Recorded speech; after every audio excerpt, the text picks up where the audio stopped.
Hello everybody, welcome back to Praetor Magic. My name is ZM Cross, and today this is Reflections of the Council, our live podcast here on twitch.tv if you're joining us on Monday. However, if you're watching this on YouTube and of course listening to us on all the podcast channels that we're on, this is not live and this is a recording. Hi, how are you? I am from the past. But I'm joined as always by Frexian Walker and Magical Hacker. And Hacker, since you're the least, you will be the last. Frexian, how are you? I'm doing well. I mean, it was a long day, but it was a very fulfilling day. Okay. I'm glad you're fulfilled. Speaking of being fulfilled, I'm always overly fulfilled of this person's presence. Magical Hacker, how are you? I am also from the past, so I'm just thinking about the future, and I'm actually feeling very overwhelmed at the moment. I really don't know where my quips are coming from, by the way, so I kind of apologize. I'm just kind of rolling in the moment. However, this week we haven't been podcasting for a couple weeks. There were some scheduling conflicts. Hacker, you were actually not able to attend at all, and then last week Frex and I both couldn't do it, and then I forget the week before that. I was out of town for 2 weeks. Yeah. So we're back, finally. And I believe, Hacker, in your 2 weeks hiatus, you came up with a topic that we have we said one time that we would let you come up with a topic, and it's just going to be terrible. So go ahead and present your topic. My terrible topic. All right, so my terrible topic is a bit of a complex one. I don't know what's the best way to word it, but it's the idea that bringing your biggest guns can actually do the opposite effect of what you want. If you're trying to win the game, bringing your best guns or your best deck can actually work against you and make it more likely for you to lose. And so to do this, I want to have just a quick kind of just really summarize a video that really got me thinking about this. And I'll post the link at the end of this stream. And you can also, if you're watching this on YouTube, it's going to be in the description down below. But the name of the video is The Wizard's Standoff Riddle. And so to really summarize this very quickly, you are in a battle with two other wizards. And the way that this game works is that you will go first, followed by the next wizard, and then the third wizard. And then after that third wizard, it'll again come back to you. So it's like a circle. You just keep playing over and over until there's only one person standing.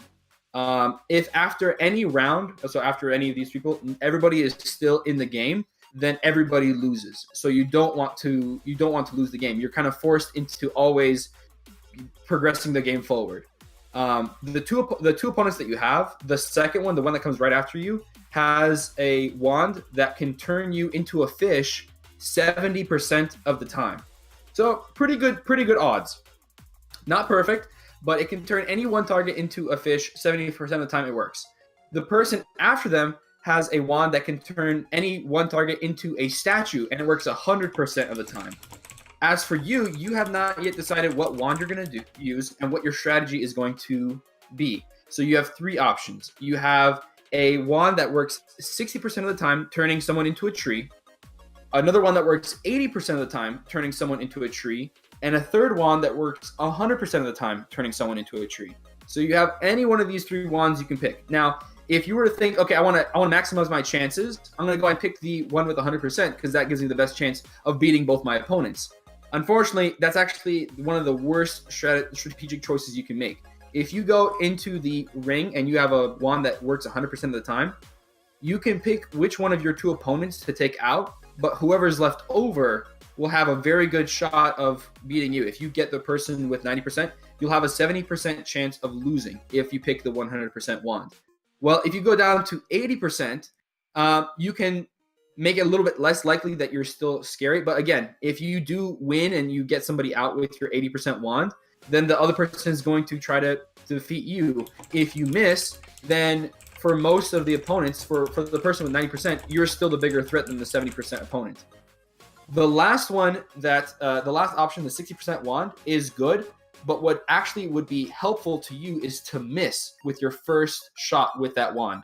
So if you grab the 60% and you purposely miss, then the person with 70% chance, they're forced into doing the same thing and purposely missing. Otherwise, if they take one of you two out, they have a high chance of losing themselves. The person with 90% is forced to then do a move. Otherwise, everybody loses. They have to take the person with the higher percentage, the 70%, and then that gives you a 60% chance of winning. It's not 100%, but it's the best chance that you have. because you had the weakest wand in the ring. So this is just an illustration that sometimes having the best deck isn't necessarily going to always equate into having the best chance of winning. So that was kind of the idea, was it is possible in Commander, and I know this is a different game, but it is possible in Commander to have to make a strategic choice to play a less effective deck, or a slower deck, maybe would be the words to use, to have a slower deck because it gives you a better chance of winning.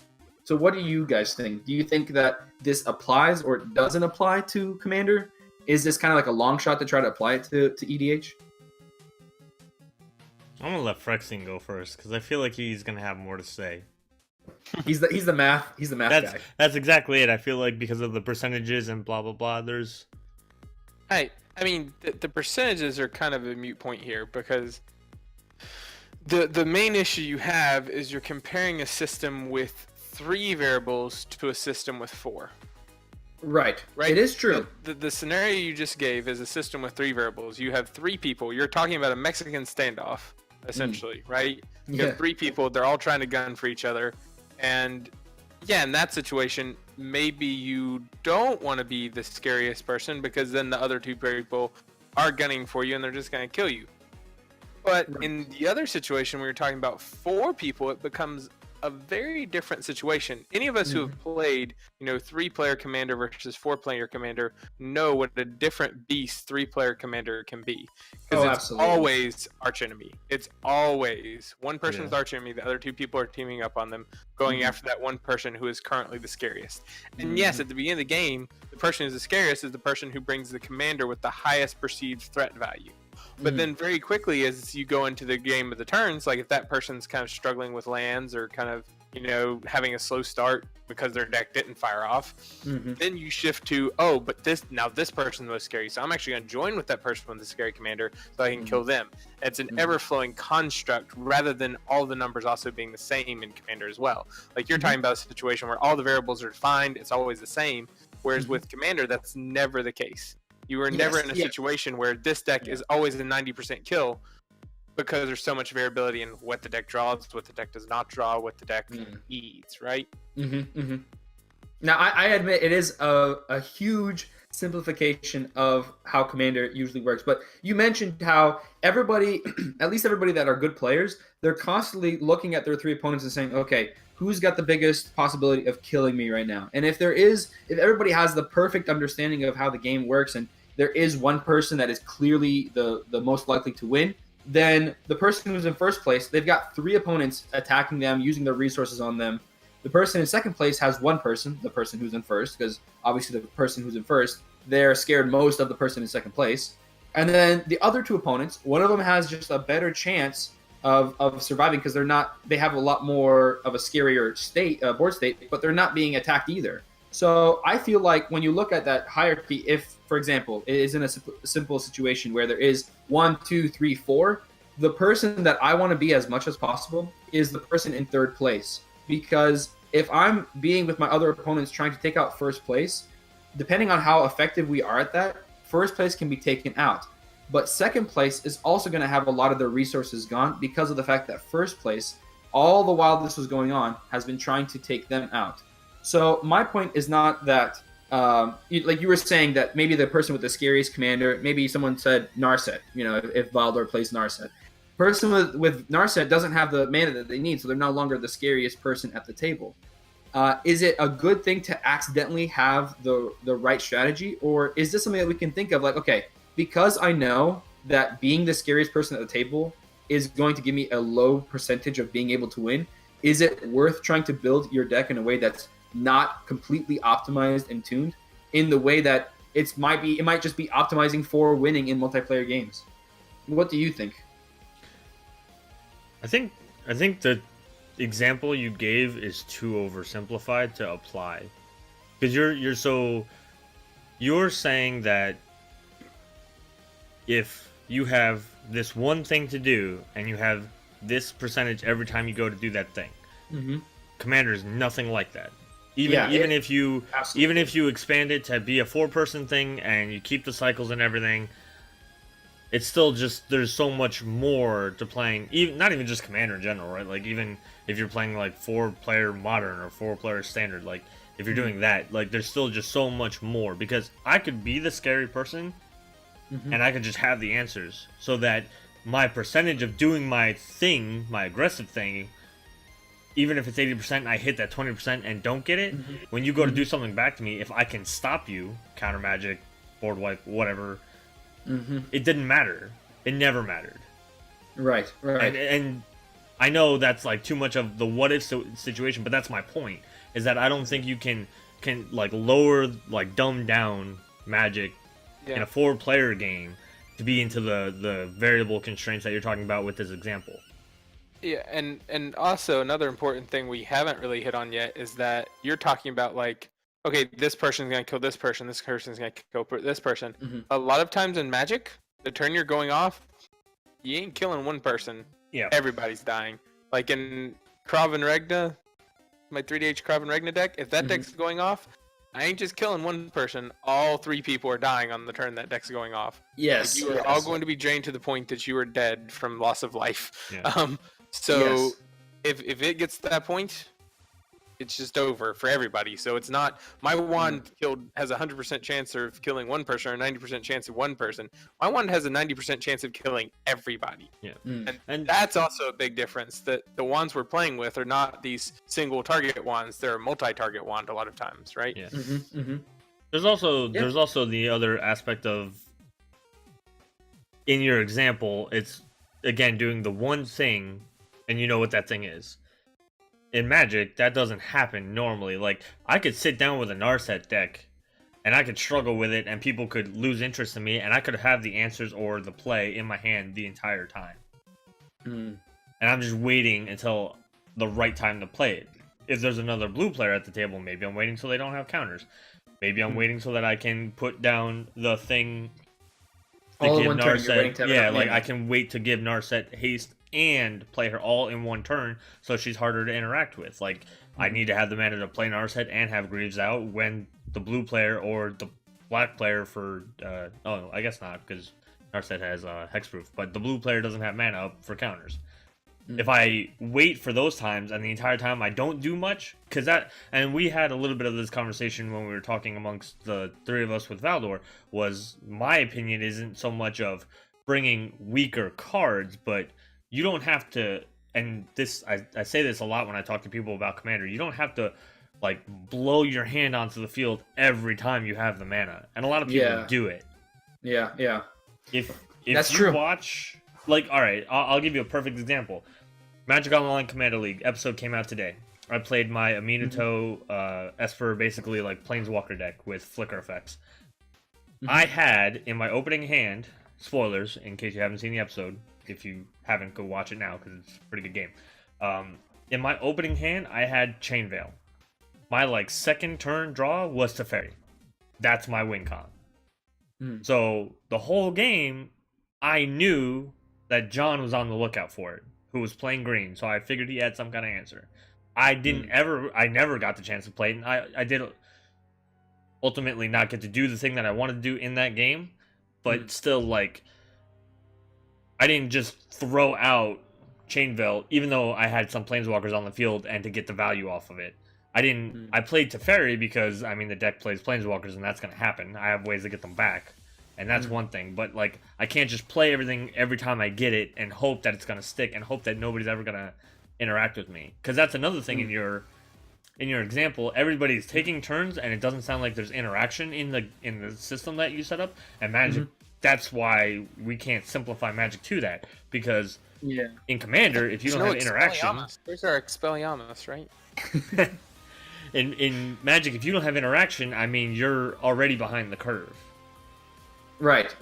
That's a huge So that example wasn't to try to apply that concept to Commander. It's more of showing that because of the fact that a game is multiplayer, it can kind of put the ideas that we have about 1v1 Magic and just turn them on their head. In 1v1 Magic, you're trying to not only be the most to do the most damage and to kill your opponent as fast as possible, you're also trying to you don't care about how scary of a board state you have, that you know how scary you look. But you gave the example earlier, Friction Walker, about Krav and Regna, and that's a great example because it can win in one turn, but the previous turn not look like it was anywhere close to winning. And I think that's the big kind of the big concept we should realize, that when it comes to our board state, not only do we have to try to aim to win as quickly as possible, not in terms of the deck building, but in terms of the deck playing. We're trying to win, but at the same time, we're shooting ourselves in the foot if we make ourselves look too scary without actually winning the game. So I have a Krav and Regna deck too that was on the Blood Hall, and it, along with one other deck, my Jori N deck, were the only two decks that won all 4 games that I did videos for them in a row.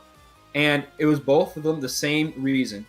Jori N looked like she was doing nothing. I would draw a card and pass the turn and not even cast stuff, because all my stuff was super expensive in that deck. For Krav and Regna, is because it was an aristocrat strategy. But with both of them, I would get to the point where it's like, okay, I'm going to do this one thing. Okay, I'll do this one thing. I'll do this one thing. And now I win. And nobody would see it until that turn that it happened. And again, people did have counter spells, and so things can change from that. But at the same time, I think it kind of shows that even though my faster decks, like for example, I built a token deck that was built to be consistently winning on turn 6 or 7 every game, because that one always looked scary before it could win because of the way it goldfished. It only won 1 out of the 4 games that I played with it. But Jori N, which looked like she took to like turn 13 or 14 to even do anything, like she won because of that. I think I think we don't value the idea of looking like we're not doing anything enough. I think that's kind of like my ultimate point. It's very, very valuable to look like you're doing nothing. Yeah, but okay. So I came into this conversation thinking the topic was different than it was in that case, because I thought you were kind of on. You're a big proprietor of, at least on Twitter, of playing commanders, specifically commanders that are less played. So I thought we were talking about specifically what was in the command zone. That's part of it, but I think it is more of an overarching idea. Yeah. I think the way I would word it is, it's better to play a slower commander deck. I feel like a lot of people, they try to focus on having a really good board state on turn 4 or 5, which sometimes that wins you the game, but I think more often than not, it makes you lose the game if you have a really good board state on turn 4 and 5. I don't think you need to play a slower deck, but I think maybe you're saying that people need to play slower themselves. Like, you should be able to ramp up when you need to, but you don't want to play a slower deck and then on the days where your deck's not favoring you, you're just not doing anything. You want to be able to play fast, but you don't have to, because like you kind of let people spend their answers and their attacks on other people. I can get behind that, because that again goes back to a little bit of what I was saying of basically playing smarter, not just faster or not just stronger. Like, exactly. Phyrexian, you and I have had this conversation a million times of where, like, well, I think Phyrexian has an answer, and everybody's like, well, then why wouldn't he have done, like, his counter here or his removal here? And I'm like, because that thing hasn't been, or, like, messed with him enough to warrant it, so he's been holding it for the thing that he needs. And I forget what it was, but I think when you were on MOCL, you held, like, a K-grip for something of mine. Yeah. I forget what it was. Forever. Yeah. And so like that's kind of what we're talking about. There were other targets. It was a K grip, I think, in that situation too. But I think it was actually the same thing, because this was the deck where John built me Nyambi, so I had Teferi and Chainveil. Yeah. So Teferi and Chainveil, obviously very easy to see coming. Anyway, yeah, not hard at all to see that coming. But I even specifically said, like, I'm not going to tutor that out because I think Phyrexian has the answer. And sure enough, you did have the answer, and you were waiting for it to come out so that you could get rid of it. So, like, that was kind of me going above and beyond to not try to win right now, play as fast as I can. But you were also, like, you had targets galore where you could have K-gripped. Like, there was a doubling season out for a while that was out and got John his ultimated Elsef in that game. You know what I mean? Like, there were scary things on the board, and you kept a K-grip because you knew that the Chainveil was part of a 2-card combo, and I think at one point I had Teferi out. Yeah, I had Teferi out one time, so and a way to tutor out Chain Veil at the end of my turn, and all you needed to do was to hold and wait. Because John wasn't winning off the doubling season any one time. The doubling season was powerful, the doubling season was scary, but it wasn't game ending. Yeah. And that's what people do miss. Or like you can stop people from killing this one thing with your counterspell. Like, oh, I really don't want to lose this one card, but is that card game winning? Like, is that card actually gonna win you the game, or can you hold that counterspell for later when it is a game winning play? Whether it's a game winning play to save the game from losing it, or whether it's a game-winning play because, okay, now I've resolved a huge board state, and now I can sit back with my 2 counter spells and know that I can counter the board wipe and then counter someone else's counter spell to the board wipe. Yeah. Because I've held on to these 2 counter spells waiting on this to happen, rather than I burned one just to save this one creature that, well, it might be good for my deck, it might even be good for what I'm doing right now. Does it win me the game? Yeah. Like, so I think we're talking more about having tempo and self-control when you're playing the game, as opposed to, and a lot of people do that. I used to be a kind of person who did that too. Like, I have a Kranko deck, so I still kind of do it sometimes because the deck just kind of has to. Otherwise, people are just going to build up and stop me. But most decks, I think, can survive and do just as well if you play a little bit more reserved. Like, you don't have to play all your creatures out all the time, because then when a board wipe hits, what do? If you don't have a way to draw cards or recur things or get stuff, then what do you do after the board wipe? And that's what a lot of people struggle with. Like, that's what like token decks struggle with. If you don't have a way to make tokens after the board wipe, what are you doing after that board wipe? You're sitting there. You're stuck. Yeah. So I think we're veering more into not specifically just like, hey, don't telegraph a strong deck by your commander, which again, you can do even if you do play reservedly, because if a Narset doesn't hit the mana to cast her, then you kind of like, you're not super worried. Yeah, some people aren't gonna, but there are some people out there who are saying, I gotta take out the Narset before it can do stuff. Waiting until it does stuff is too late. So there's also that aspect as well. Like, are all my opponents gonna be okay with me not doing anything yet, or are they going to take that as an opportunity to take me out of the game? I mean, that does kind of go back though into, I think, the threat assessment in the command zone that we talked about once upon a time. Is that you can have that initial threat assessment, but you have to change it with almost everything that gets played, down to sometimes your lands. If I have a do nothing mono black deck where I'm not really doing much, but then all of a sudden, like, I've had Urborg out since like turn 1, and I'm still not really doing anything. I'm playing creature here and there, and there's a couple board wipes, and I don't really have a field. And then I drop Cabal Coffers. If you haven't paid attention to the fact that I just dropped Cabal Coffers, you're wrong. Even if my deck hasn't been scary up until this point, whether I was playing Razaketh, which is, a possible combo commander, or Sidisi, which is another tutor commander, or like if Eason. like a Yeeson deck. Like, if I all of a sudden drop Gaia's Cradle or something, you know what I mean? Like, you have to pay attention to those specific things. You have to change your threat assessment every time a card is added, or like even hand sizes change. Because Phyrexian, if you draw 20 cards, even if you discard down to 7, you just pick the best 7 cards out of a fifth of your deck. That changes now how this game should be seen, and a lot of people won't do that. A lot of people will see you discard 13 cards and be like, oh, well, I mean, look at all these good cards that he had to throw away. Yeah, if those cards were so good, what did he keep? Yeah, that's the most frustrating thing in the world to try to get people to like understand that. Because people be like, well, he had to discard and he got rid of so much power. I'm like, but he kept things. Those better things than matter. that. Yeah. If you're not gonna windfall him now, I don't care. It's like it's so bad I didn't have a reliquary tower here, man. I can only keep 7 of these. Man, I really wish, like, I don't know how many times I've said that in a game, like, man, I really wish I had a reliquary tower so I could keep all these cards, but I guess I'll just have to throw these cards away.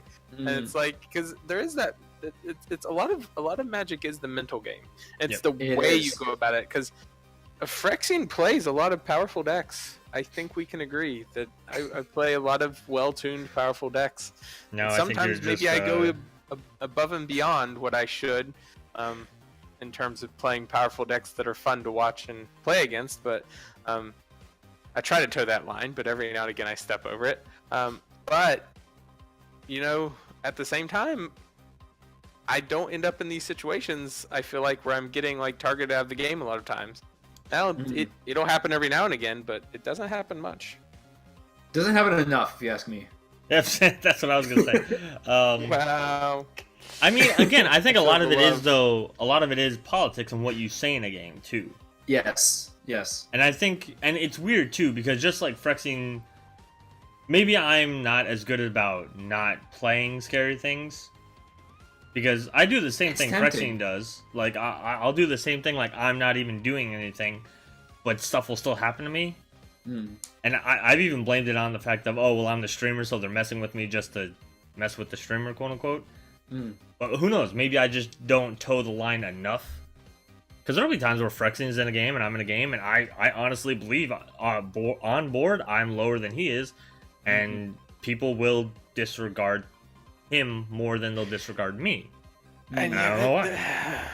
Like, and there've been a lot of like inexplicable plays recently on streams, like, you know, skull clamps being left to linger, and but that burnish heart though, you got to get that burnish heart. Yeah. That burnish chart, I mean, but there have been a lot of like inexplicable, and I think it almost comes down to like you're like, even like Magical Hacker was talking about in this conversation is like, we're assuming everybody has perfect judgment, which is not the case. We're assuming like that person realizes, oh man, that's a 100% wand. That wand is gonna 100% F me up next turn. Going on here, and then but people don't. They don't get that all the time. They're like, oh, I mean, yeah, he's got a skull clamp, but right now he doesn't have any tokens. Yeah, that's playing this token deck. I mean, eventually it's gonna make some, but right now he doesn't have any tokens with that skull clamp, so that skull clamp's just sitting there doing nothing. No. You know? High value target is still a high value target that needs to get the off the board. Well, I agree, but you know, again, but then that burnish heart though. But not everybody's playing with that same mentality of, oh well, but DM, I can keep him from ever being scary because he didn't play a land last turn, and I can just kill that burnish heart and just really mess him up. And that Hedron archive for Phyrexian, that needs to go over that skull clamp for sure. Yeah. Hedron archive could draw him a whole 2 cards right now. He doesn't have any tokens, so he can't draw any cards with that skull clamp. I don't know what is going through Clickie's head. I don't know if you missed it or what. I love you, Clicky, but that was one of the worst plays I've seen on stream in a while. I mean, you never know. Maybe he has something that can destroy 1 drop in his hand. So he's like, I gotta use my... that skull clamp stayed the rest of the game. Yeah. And there's so many cards. I'm trying to help you out. I want. Let the record show that I'm trying to help Clicky out here. I think playing the record has been shown. But it's not just Clicky. I mean, I'm talking about this one situation, but it happens all the time. I do think sometimes it's like a for the lulz style play too. When it comes to streaming, sometimes people just do stuff to do like random stuff. Like we've had people who don't really get to do a lot, and they get a card that can do something, but it's not the most optimal thing. But they do it. Just 1, because they want to feel involved, and 2, because it's kind of funny at that point. It's like, look how bad my lands have been. I'm gonna cut off your burnish heart. Yeah. You mean like playing a hero's downfall and a token just so you can own someone in the face for half their life total? That was another questionable play. Speaking of not just Clicky. Hey, but you know what? That person ended up winning the game. So what were you guys doing that you weren't helping me kill him? I mean, not heroes down following a token. I got him for a whole half his life total off that hero's downfall. That hero's downfall did 20-some damage. That's the way I saw it. That was pay 3 at instant speed, deal 20-some damage to his face. Okay. See, like Hero's Downfall, I think is a great example of what we're talking about here. It's a great efficient card. I don't think that the right move is to play something that costs 6 mana to do the same thing. I think it is good to play efficient cards like that, but I think maybe the one category that I think of kind of applies, especially when it comes to deck building, applies to this idea, is ramp. So for a long time, I've always said that I find cards like Sisei's Ring to be more valuable to me as a deck builder than cards like Signets. Sisei's Ring is just a 4-mana artifact that taps for two colorless mana. And it's twice as much mana production, but twice as much mana cost. And I found, I've always had a lot of success with that. It's so weird. Back when I used to not play it in all my decks, there was like a split in my decks. All the decks that had those types of cards in them, like won 3 or 4 out of 4 games. The ones that didn't have it, won 1 or 0 out of 4 games. It was very strange for a long time. I was like, is this a coincidence? Because I feel like it's a coincidence. But then I started realizing, no, when I spend my turn 4 to get 2 more mana, and then turn 5 I have 2 extra mana, only using 1 card from my hand, I feel I feel great. I feel great. Jiggles, sorry for the math. I'm so sorry. So I think you are reaching a little bit, and there's also, again, there's more variables. I think you're tunnel visioning onto your point, because the signets aren't better because they're quicker mana necessarily. They're better because they're colored mana. At least in my opinion. Right. I don't mind the 2 extra colorless. Like most times, 2 extra colorless is fine, but in 3 color decks, I need to be able to filter my mana better. Yeah, but why am I going to play Sisei's Ring when I can just play Hedron Archive and Thrain Dynamo? Oh, yeah, no, I'm talking about including those. So once you've already got Thrain Dynamo and Worn Power Stone and Soul Ring and Gilded Load, all those good things, and Hedron Archive. I don't know if I said that already. I mean, then you're just waiting for a Vandal Blast to be real sad. I mean, how much ramp do you play? I mean, I feel like I play 8, and I feel sometimes I'm running too low. Yeah, you're running too low. At least 10. Yeah. I mean, it also depends on the different kinds of ramp, because I favor versus artifact versus land. Yeah, I favor ramp that just gets my lands out of my deck, because that's deck thinning. I do as well, yeah. And it's harder to get rid of. I mean, sure, people can blow up lands if they want to, but or they can kill your burner chart. Listen here, you. All right, fine. Then a Wood Elves, so I can go get my damn forest. Sorry, a dead heart, right? Sorry, not a dead horse. It's a dead heart. All right, you know what? You're fired now. I'm gonna stop firing Hacker, and I'm gonna start firing you. But for real though, I prefer the things that go Cultivate and Kadama's Reach. Grow from the Ashes is a personal favorite of mine, because you can, if you have the kicker, you can do it. Otherwise, you can just do it like normal. But things that get cards out of my library, so there's less chance I'm gonna draw lands, more chance I'm gonna draw good cards. And I'm getting the lands onto the field, which are, again, typically not, especially when we're talking about getting basics, they are typically not as blown up as most other kinds of ramp. It can happen, again, Cabal Coffers, or, even the Growing Rights of Itlimoc, the Gaia's Cradle of Itlimoc.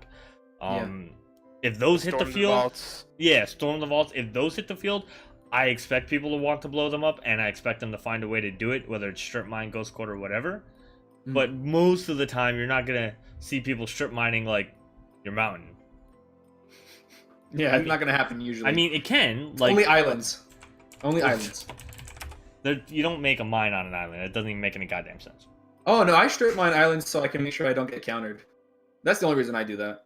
I mean, I've seen people strip mine to get somebody off a color, or if they're noticing. I've noticed before, somebody's playing a lot of cards that are 2 blue. And whatever the generic cost is, and I'll strip mine an island to get them off a color. I think I did that to Erin Campbell once. I hit one of her black sources, and all the other cards in her hand were double black. And she basically did nothing for the rest of the game and died in the next 3 turns. I didn't think it was the end of the world, but it wound up being the end of the world. Ordering the 7th land to force, or Tech Gate edging their 7th land to force them to Cycrift. Yeah. They're gonna do it. Stuff like that. Yep. Saying, okay, I know this is your second blue source, so if you're gonna do anything with that blue source, you're gonna do it right now. Yeah, there's plenty of good reasons to use strip mine like that, but I think it is true. Maybe do you think a lot of people play too many utility lands? I don't think people play enough in what I see. I think in 3DH people don't play enough utility lands. Yeah. I think you were talking earlier.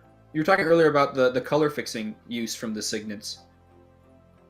I mean, when it gets to the point, it again depends on how you're playing. Because when John, Frexy, and me, Danny, and Valder are playing in the MOCL games, I feel like we don't play too many. I feel like we play the right amount. It's rare that somebody will turn around and be like, I don't have my colors because they have a utility land. I know Danny, a couple games ago, never drew an island for like the first 10 turns, and she was basically relying on her Azorius Signet for her blue mana in a white blue deck. But that was just a bad draw. Yeah. Like she didn't have like tons of utility lands. She had mostly plains, and it just was bad draw. And white and blue isn't really known for fetching out lands. Well, not islands anyway. Yeah. That's a good point. That's easy. But you can find them plains, but them islands, they go and hide. Yeah.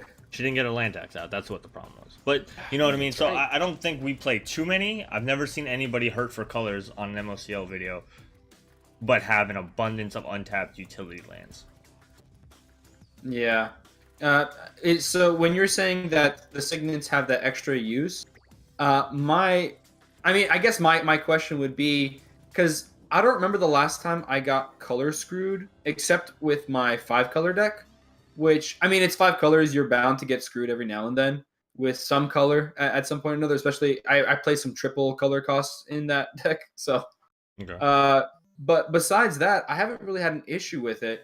And I know that a lot of people play Chromatic Lantern.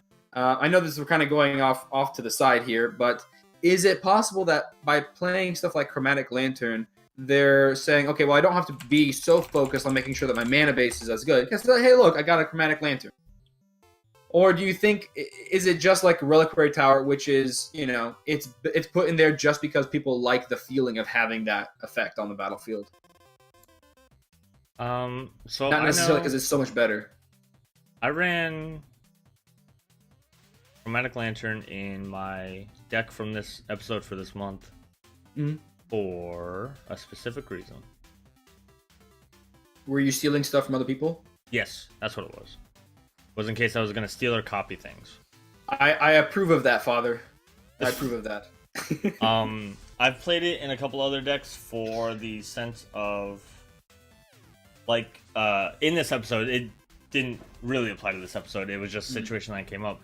Valdor played a Gauntlet of Power naming Red, which Gauntlet of Power just says if a land would produce this color mana, produce one more. I was then able to tap my Esper deck for extra mana, which I used for my generic mana because I have Chromatic Lantern. Again, it's not the perfect situation. If you happen to be running Gauntlet of Power, Chromatic Lantern can kind of be used that way. But it's kind of like, does every deck that has like Black and 8 need to run Urborg? Probably not, but it's also... I would say yes, so it can play Cabal Coffers too. But that's my reason. I probably... But not everything you're going to do needs that much extra mana, I think. Most of the time, it's great, but you don't need it every time. Do you want more mana? Yes. Do you want more cards? Yes. Yeah, especially together. When you have them together, oh baby. Then if you're playing a 2-color deck, right? If you're playing Dimir or Orzhov, Cryptcast is probably going to get you through most of what you need. Like, you don't need to run them all. And that goes into like people's budgets and stuff too. Again, 3DH is a little different, but like I don't know. Maybe I'm going off on the wrong way for that one because I guess I do run it in most of my decks that have black. I mean, it's kind of a personal decision thing, and I think that's something a lot of people don't think about a lot when it comes to Commander. Is Seth, what you think is the best strategy to winning the game is going to be different than what I think the best strategy to winning the game is. That's why we're different players, and that's kind of awesome. Imagine if we all had the same, like, we all strategically knew what the best way to win the game was. Man, this game would be so boring. It really would, because everybody would be playing, like, the best decks, and they would all, like, we would know how they all win, and we would be fighting against them, and it would not have any of that interesting, like, oh my gosh, you're playing what card? What's that card on the other side of the table? You know what I mean? So I feel like that is a benefit to the format, is that everybody has their own opinions and ideas about what's great. I think what's the best part about that is that people who have been playing for a long time, I love hearing when someone says, I've been playing for 5-10 years, and this is what I found works really great for me. I think the more cantrips you have in a deck, the better. And I think, okay, well, then let's talk about it. Let's figure it out. And that's kind of where I come from the table, where I say I've been playing for a while, and I've noticed that my decks just work a lot better when I don't include ramp that only ramps me up by 1. I feel like if my ramp ramps me up by 2 or more, then I'm having a lot better of a gameplay experience, and I tend to win more often with that. But again, everybody has a different thing. Like some people are going to disagree with that, and that's totally fine. But I think what would be bad is if I didn't even talk about that. If I didn't even say what it is that I've been doing for me to have a better chance of winning, in my opinion. It also comes down to deck choices too. Like with what you just said when you were like ways that ramp me 1 mana. That's actually all I really want to run in my Kranko deck. Because the deck has to be so low to the ground. So like your deck is... Go ahead. Your deck is going to be scary from the get-go, so you don't care about not appearing scary. Yeah. Well, I'm saying, like, Gilded Lotus is too slow. You know what I mean? Caged Sun can be in the deck, but I will probably mulligan if I have Caged Sun in my hand, because it's kind of a dead card, because I'm hoping to really win by then, and it's only there if, like, I somehow survive to late game, and I need it. But most of the time, I'm not gonna, like, actually, I don't even know if Caged Sun is in that deck anymore. Just because I don't think it's ever gonna be, like, I don't think I'm ever gonna see him be like, ooh, I can't wait to get to turn 6 and spend it doing this. Turn 6, I want the game to be over. Or turn 6, I want to be, like, setting up to win the game next turn, or something. Or I want to be left the hell alone. Because I'm probably in a hard way already. If the game got to turn 6. But, again, like, not every deck, like, so Kranko runs, you know, Soul Ring, Fellwar Stone, which, again, is just generic mana, Mind Stone. It'll run any, like, basically 2-drop, maybe 3-drop rock I can manage. And I want to get them out as soon as possible, to be able to ramp and get to my game-winning parts faster. So, but again, like, most decks aren't going to do that. At least I hope not. I like fast games every once in a while, but not as a whole as the format.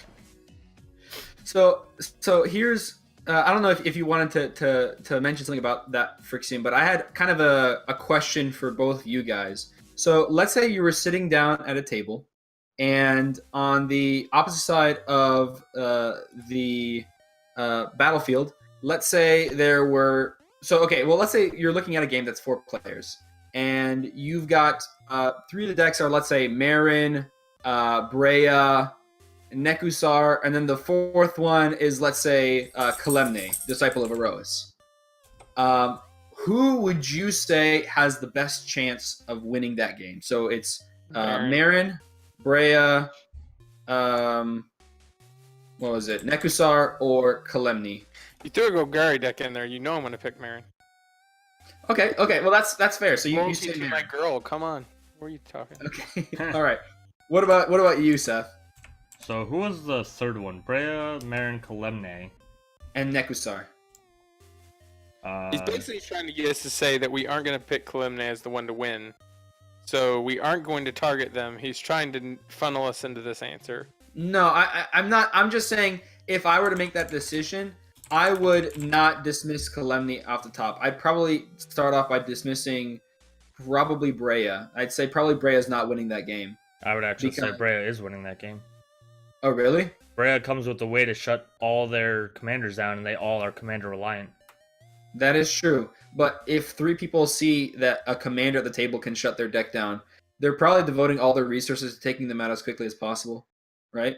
And I mean, Marin has plenty of ways to destroy artifacts. But again, like, that's not how most groups, like, you don't just team up and make somebody miserable because it's a social game. That is true. You probably try to politic with them more, like, hey, look, the Nekusar player, like, hey, I won't wheel if you leave Nekusar on the field. Kalemne, I won't swing at you if you don't kill my commander. Do you know what I mean? Like, it's not just instantly, like, it's not that binary of a choice of if this, then kill every single time. Right. So would you say most people are not like that? It's also, I mean, in a like close-knit meta, like if I were to bring Marin, I'm the Golgari player, against, I would assume John would either play Brea or Nekusar. I would say Valder would probably play Kalemne, or would be the most likely to play Kalemne. And Danny would play whatever one John didn't play, right? So in a video like that, I would probably be the most worried still, I would assume the Brea deck would be my biggest issue in that game still.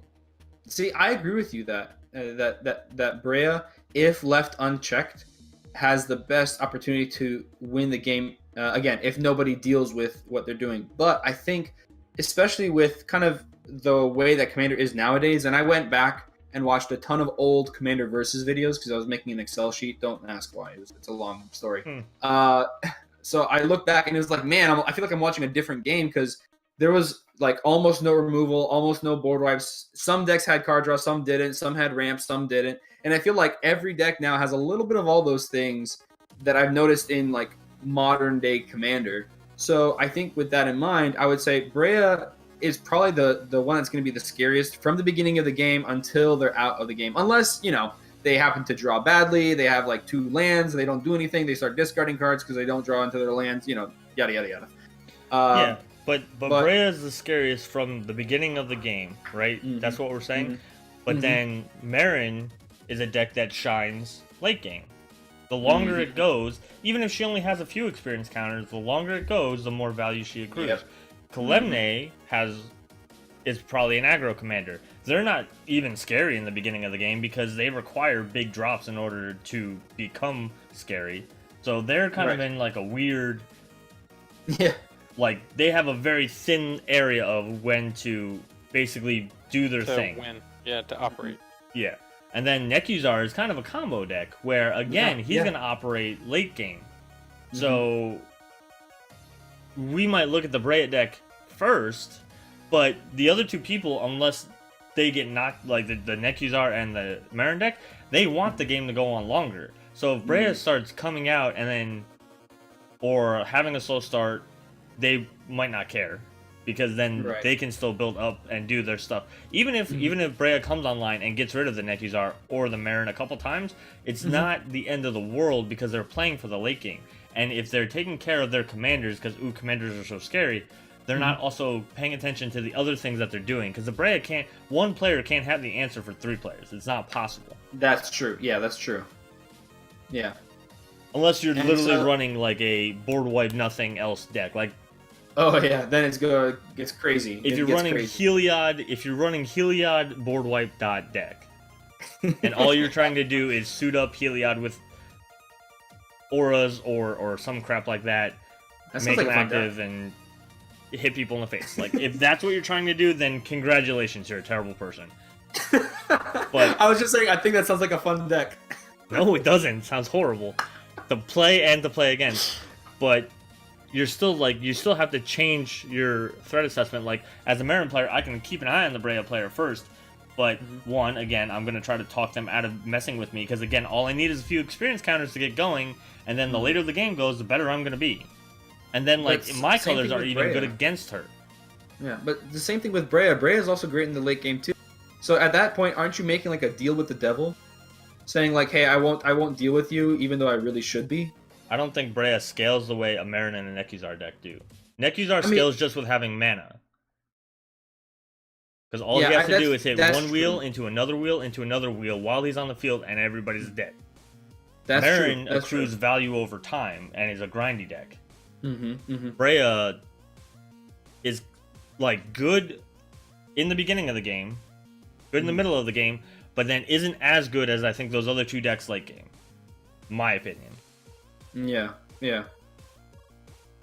I mean, that's definitely true. I mean, Dr. Pew Pew here saying that Brea is also a combo deck, but I think the way that I would consider it is, yes, all 3 of those commanders are strong. Brea, Nekuzar, and Marin. All 3 of them are very, very strong. But I think because of their strength, they're more likely to attack each other. Now, if Kalemne does what I think is the wrong thing to do and try to build up their board state from the early game to try to take somebody out without being able to do it all in one turn, they're going to attract a lot of attention on them, and they're going to force themselves to not be able to win the game. I think there should be maybe I'm using their words the wrong way. I think maybe the way I should say is this. A lot of the situations you seem to keep throwing up though are situations of people just making bad gameplay. Like, right, but is it bad gameplay if you're playing it out that much, where you've made yourself that scary and you aren't immediately winning the game, or don't have at least some, if not significant, ways in your hand or on the field to interact and keep your board state the same, then you've made a terrible play. Yeah, that's what I'm saying. And you deserve what's about to happen to you. But that's Yeah. not so much your deck being scarier the way you build it, or your deck being more competitive. Yeah. You really seem to be trying to combine the situation of bad players and people playing poorly with your idea. And I don't think that they're compatible. Your idea is basically saying you should play weaker things and play slower paced things, so you're less scary, so maybe eventually you live long enough to do something really scary. Yeah. No. Which I don't think is going to be the case most of the time. I think most of the time you're just going to be dead by turn 12. I'm not necessarily saying that it's. I'm just saying if that happens with the Calamity, then they're really shooting themselves, which I think we can both agree on. I think if that doesn't happen, if Calamity is not trying to kill someone as quickly as possible, which a lot of people do with aggro decks. That's how people sometimes play aggro and commander, and I think that's why aggro doesn't win as much as it could, is because they're trying to win as fast when it's not. It's not about speed. It's about being able to go from 0 to 60 in a short amount of time. It's the explosiveness that wins the game, not necessarily what your top speed is and how long you can maintain it for. And it's probably a poor analogy, but I'm thinking of it as this. With every deck, I'm aiming to one turn not be the scariest person at the table, the next turn win. So what's the best way that I can take any particular strategy and figure out how to get and aim the deck towards doing that? Play better. Play And, smarter. Well, I mean that's what I'm saying. Even it's like, I'm gonna say it's okay to be the scariest person at the table if you have ways. If you can win. No, Well, if what you if have you ways have- to keep yourself as the scariest person. If you That's have ways true. to preserve that. Like, That's true. gosh, it was one of the most awful games we've ever played on a stream, but my Muldrotha deck. The one stream game we God. had, DM, right? That game was so terrible. Honestly, It was so Muldrotha awful. is just miserable to watch. Like, But because I've played Muldrotha and I've won with it, and I felt like it was a terrible game. Yeah, but literally, like, I had answers to everything. Like, Yeah. everything anyone was gonna do, I had an answer to and could answer. Yeah, And that's, so, and I think literally, that's was what just in the driver's Muldrotha seat. It was does. just a matter of me finding a way to win the game. But it was miserable for everybody, but I had all the answers. Yep. So you can be in that commanding, position of, I am in the lead, I am winning, but I literally have so many answers because the way this deck is designed and the way it's playing out right now, that there's just nothing to do. Because I wasn't doing it, but I could have Pernicious deeded for 5 every single turn and just wiped everyone, any 5-drop they had, down and kept Muldrotha on the field. I literally could have done that every single turn. I chose Wow. not to because that was even more above and beyond already all the answers I had. But so you do have those games where you get in that scary position, but you And have nobody can enough stop in you. your hand or on the field that you are unassailable, or at very least, even I've played a lot of games where I've become the arch enemy with 3 people left, and they just cannot do enough as I pick them off one at a time before they're all dead. I've seen a lot of games like that. And I've also had games where I played for Arch Enemy, like with on Jeremy's stream a while back. I was playing Arch Enemy with my Planeswalker deck. Mhm. I got to a position where I was just obviously the target, and I played very well for a very long time, and eventually there was just fatigue, and I made a bad play and ended up losing the game because of the bad play I made. So I get in those games too. But Yeah. I just think maybe, it's also, we have to remember that my experiences in the format are very different than each one of yours, because even you guys have different experiences than I do. So from what I remember, I've probably seen more games where an arch enemy has caused the person who's the scariest to lose the game a lot more often than them winning the game, because it has happened. It has someone they got Soul Ring and Mana Crypt down really early on in the game, and nobody could stop them, and they just went off and killed everybody. So I'm not 100% sure where we're going to cut off until I get to the editing, but it looks like Twitch died in the middle of her stream. So what we're doing is Hacker, Brexian, and I are going to finish this locally, and for everybody who was watching on Twitch, I'm sorry you didn't get to see it. Hopefully you get to watch the end on YouTube. I don't know what we were talking about, guys. because we've been doing It this. was Hacker going blah blah blah blah blah like he usually does, and I forgot what he was saying exactly. Maybe So he it's remembers. Probably It's not. up to me to remember what I was talking about. That's a pretty big, pretty tall order right No, there. just make something else up and talk for 13 minutes. Let's just That's fire why we him. don't know when Twitch went down. He was talking so long that we Yeah, didn't even right? hear it happen. Winds up It's being the like- shortest episode ever because it like cut off 30 minutes into the actual episode, and like we only do 50 minutes thinking that we're good. Let's just fire Hacker. It's obviously his fault. We were fine for 2 weeks. He came back, killed Twitch, and now we have to do this nonsense. Jeez, Hacker, my goodness. Hey, That's what can why I we say? can't I have bring a nice lot things. to this team. We I bring a lot to this team, so don't fire me. No, you're fired now. All right, but, I don't know. I think overall, though, I think a lot of getting back to the actual topic, I think too much of it is, like, something you did say made me want to make a comment. But you're talking about how like aggro has to win fast or something like that. You said something to that effect. Oh And- yeah, I said that I'd prefer to be explosive as opposed to being fast. See, so here's the trick, right? And this is something that I've argued for a long time, even when talking about standard, even not so much with modern, because modern's a different beast from standard. But in standard, everybody's Right. like, well, aggro decks have to win in turn 4 to 5, and they're so easy to play because all you do is play your creatures and swing. Right. I disagree with that, and actually, Me if you too. go and listen to a lot of the pros who have played aggro decks, they'll disagree with that all day long, because aggro is probably one of the hardest archetypes to play because it's so straightforward. You're literally going to have to play your creatures and attack, but it's how you do it and how the format is shaped at the time. And I think Commander is the same not in obviously how the format is shaped due to a rotation, because Right. that's not the case. However, Yeah. how your meta is. So, for instance, if Cyclonic Rift and then let's say Evacuation, which is an instant speed similar effect, which I can put on the screen if I was smart enough. If your meta is really popular with those effects, if you have a blue mage who's always protecting himself against the aggro decks, aggro becomes very hard for you to play. Whereas like aristocrats or combos is going to become maybe easier, depending on if like they spend so many of their spell slots to these effects as opposed to like counter spells, because they think aggro is the more important thing to worry about.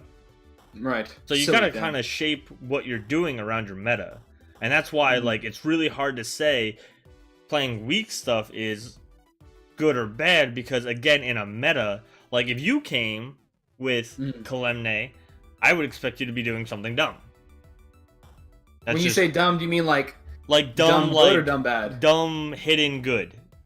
Oh, I gotcha. Like I would expect Kalemne to be a farce. Like I your gotcha. your entire deck may have nothing to do with Kalemne whatsoever. You're just playing it because you didn't want me to think you were gonna play whatever Aerois white red instead. combo thing you're gonna play. Yeah, I'm like not playing Aerois. Aurelia, don't attack me. Yeah, like you're gonna get like tokens out and then win with plopping Aerois on the field and making it really hard to block. You know what I mean? Like that's what I Right, would right. expect, and that's because I know what you like to do as a player. Same thing with Phyrexian. Like when he's always in a game saying, "Well, I don't have," or "I blah blah blah," and like even sometimes when he's frustrated, I don't believe him. Phyrexian, You got I don't the believe you a answers. damn time ever. You know what? That is probably the best thing to do, is never believe a word I say when we're playing a game unless I am outright making a deal with you. I will always do my best to honor a deal unless I feel like it's going to make me lose the game to honor it. But I will say a lot of other things that you should just ignore. And I'll go on record, and I've gone on record before. I've gotten salty in games, like I've gotten frustrated in games, and then said later on that I was acting frustrated to try to get people to leave me alone long enough to do what I was trying to do. Yeah. It's manipulative, but that's part of the game, is to That's what to makes the psych game your fun. people out. honestly. Yeah, that's part of the politics. That's what makes the game fun. I think what makes the game unfun is when there's one person at the table that's the scariest, and so somebody goes, "Hey, I want to make a deal with you," and it's like, "No, don't make a deal with him. We're trying to take him out. We're trying Hey, to get." yeah, no, don't tell people to do that. They need to keep making deals with me when I'm the scariest. That No. way they there- don't die. There is such a thing as making deals in bad faith, though, that are legitimate, like, good politics. Because we've seen whether in games of our own or on like Commander versus Game Nights, Commander Clash, whatever. Like, if you make a deal and your terms are bad, then that's your fault, not the person who agreed to the deal. True. Best example, recent Game Nights. The fan person, Jacob Holloway. Yeah, Jacob. Yeah, made a deal with Ashlyn. Took the deal, no board wipes. Never said I can't attack you. Hit him in the face for half commander damage, which came into play later when she killed him with commander damage. Or the deal he made where he made the deal with Josh Lee Kwai to not block when Josh couldn't block. I think that was an olive branch thing, so I kind of forgive him on that one. I think, because he even said it like the next turn, he's like, in accordance with the deal we made last time, I'm going to do it again. So I think that was kind of like an ongoing deal. I won't pay for Ristic Study triggers as long as I get my pings in for my cards. I don't think it was worded right in the video, but that's how it felt to me. But, like, yeah, like, it was a nonsensical deal in that moment. But then when he did it again and called up the deal, I was like, oh, so it's a standing deal. That's a little different. Because now, what if he can block? He didn't present it as a standing deal, at least in the video. It just seemed like, oh, I'm going to hit you, and... Yeah. But then when he brought it up again the next turn, I was like, oh, so if he gets a blocker, is he supposed to not block you even if he could? Because that's what I figured after that second turn. That's what I thought was happening. As long as I don't pay for Ristic Study, you won't block when I want to hit you for 1. Because, like, he wasn't going to win off the 1 power commander for commander damage, most likely.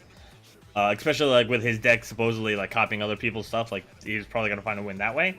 So he was literally just saying, for as long as I give you cards, you give me cards. I think that was the deal, not this one time. Yeah, you know what I mean? And that completely changes your mentality, at least for me. That's because I was the same way. I was like, this is stupid. Like, just hit him. Don't give him a card, but hit him. Unless you're trying to be nice and get him back in the game, which if you are, that's fine.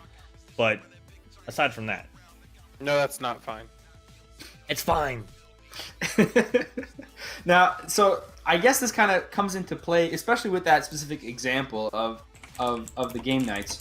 Do you think it's fair to say that telling people that because games typically end more around turn 10, 11, 12, that it's better to use that information to build their decks and say, okay, if you know that this is when, knowing exactly the average turn length of a game, I think is actually pretty helpful because you can say, okay, now I can use that information to my advantage. I know that games very rarely end on turn 6, so I'm going to stop trying to win on turn 6 and try and make my deck better at winning on turn 11. Did you hear that, Frexian? Games don't have to end on turn 6.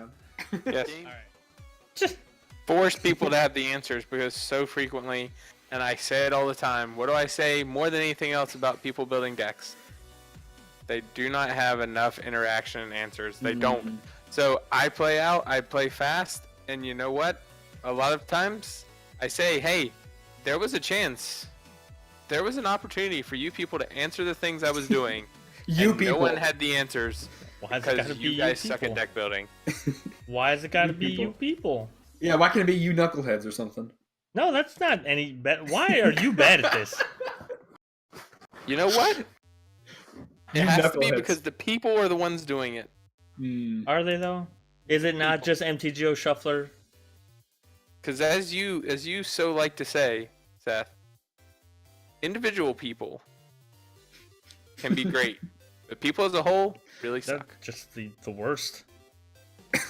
They're literally just the worst. Just the worst. I don't know. I think you want to plan for what your deck is supposed to do. And then kind of factor in what your meta is going to have. Like, again, I keep going back to it. Muldrotha is going to be a late game thing. So, like, I can ramp up, but at the end of the day, it's not going to matter as much as what my late game looks like. With Krenko, I don't want to see the late game. You got to win before then. With Edgar Markov, like, I want to ramp up a little bit and then end it in the mid game. I'm not going to win early, but I also don't want the game to go too late. So there's like a sweet spot where that's where I want to hit people hard enough to where, like, okay, I'm in the lead now, and even if you board wipe me or mess me up a little bit, I'm still gonna be on top long enough to get my answers back. And I think, again, though, like Edgar being an aggro deck, I don't want to play all my cards out just for the playing of them.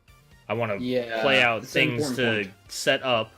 I want to have my big turn, and then if there's a setback, then I have stuff to do. If there's no setback, I still want to play slowly forward to just kind of eke out the, like, I want to do enough to where I'm advancing, but not enough to where, again, that top deck board wipe is going to just wreck me.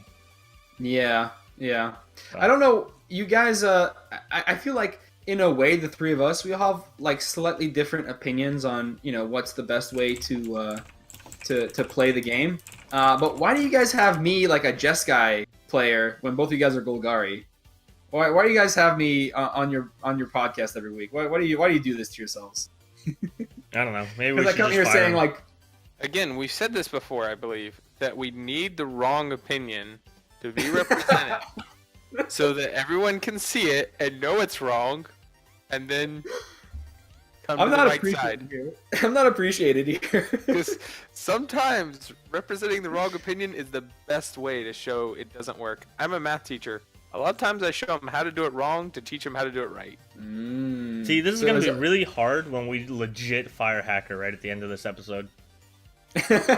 No, I'm trying to make it a little easier. No, it's real easy because I do it every day. We had this conversation. I'm well practiced. So we are going to start wrapping up, and the reason why we're joking about firing Hacker is that he is actually fired. This is the last time we're going to see him. I'm sick and tired of this crap. You can't fire me. I quit. Okay, well, whatever.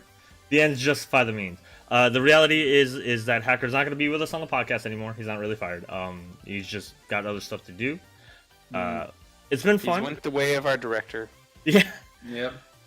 I'm joining Valdor. See, the Golgari players are here for the long run because we come back. Yeah. Anyway. Who is taking his spot? Right now, nobody. We're talking about trying to maybe uptick on guests, and Frex and I just trying to do some topics that we can argue over, because Frex and I do like to argue. For as much as we like to play the same kind of things, we'll argue about how we play the same kind of things.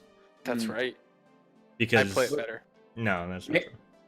Make sure you find some more people to represent the bad opinion. After I'm done. No, we're gonna have a good podcast now. Oh, okay. No more technical difficulties. You're damn right. We're not gonna have any hackers messing us up. Jeez. It's gonna be hard. It's gonna be hard. But we're gonna figure it out kind of as we go, because again, it's a transitional period. Yeah, and I will say, to talk about Possibility Storm. John is never going to be on this podcast. I've said it now. Please have him on. I would love to see all the beauty of chaos. Why chaos decks palpitations.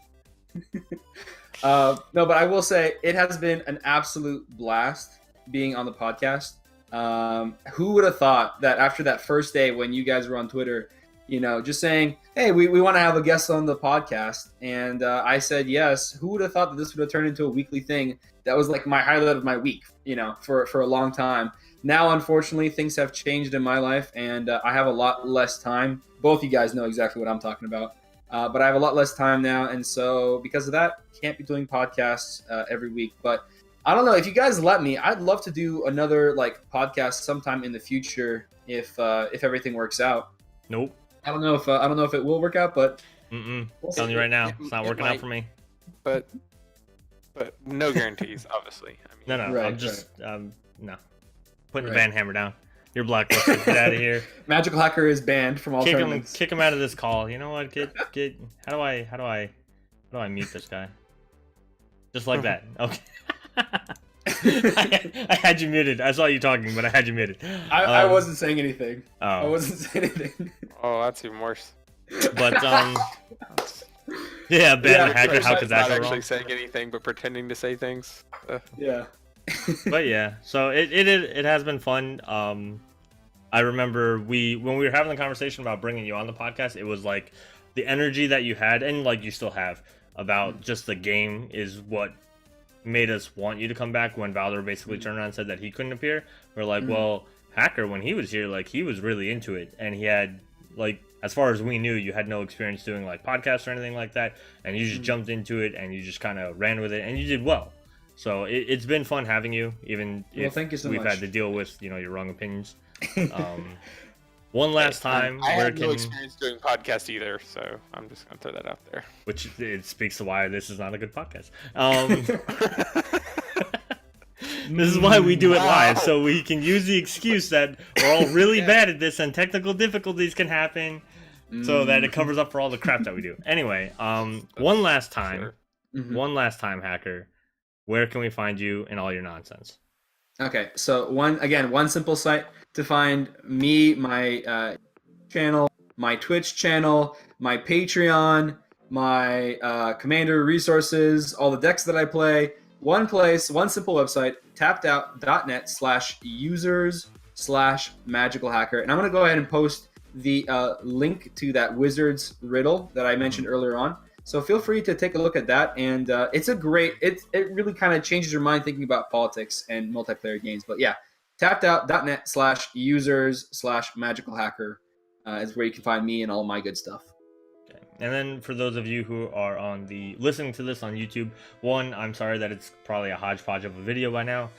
Technical difficulties, we do this live, sometimes that's what happens. But you can find the link to his website and the link to the video that he's talking about down in the video description below. Same thing for those of you listening out in the podcast world. I'm not going to go through the sites anymore because I can't remember them anymore. We're on like 12. Simple reality.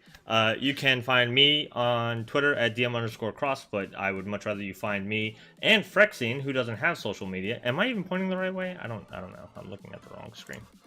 Yeah, it's fine. Yes! You're pointing. Haha, Frexine. You can find both of us over on the Discord, which there will be a link to down below of the audio or the video, or if you're watching this now on Twitch and you're not on the Discord, there's a link down there, trust me. And then you can follow us on twitter.com/Praetor Magic, youtube.com/Praetor Magic, instagram.com/Praetor Magic. You're already here on twitch.tv/Praetor Magic, and facebook.com/Praetor Magic to make sure you're just keeping up with all the crazy stuff that we're doing. Tomorrow is Tuesday. John and Danny have started doing variety streams, so they're doing we're reaching out into some like non-Magic content. We want to do some games that aren't always Magic because we, as a team of friends, we do stuff other than Magic, and we want to bring that to you and share our enjoyment of those games with you. So tomorrow at 9 p.m. Eastern time, they're going to be doing a variety stream. Last week they did something called Monster Prom, which I sat in the chat with. I've never heard of this game before. I've never played it. It's like a simulator game.